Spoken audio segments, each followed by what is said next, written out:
حق علیہ الصلوۃ والسلام کا فرمان عالی شان ہے۔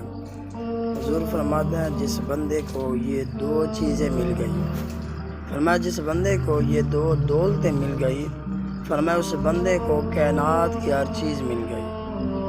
عرض کیا یا رسول اللہ صلی اللہ تعالی علیہ وآلہ وسلم وہ دو چیزیں کون سی ہیں؟ آقا علیہ الصلوۃ والسلام نے ارشاد فرمایا یہ دو چیزیں اپنی دعاؤں میں اپنے رب سے مانگا کرو۔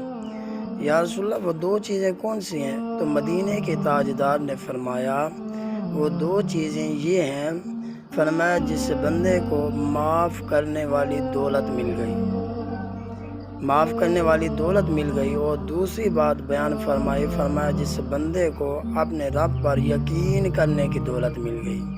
جس بندے کو یہ دو چیزیں مل گئیں، فرمایا کائنات کی ہر چیز اسے مل گئی، اور دعاؤں میں اپنے رب سے یہ دو چیزیں مانگا کرو۔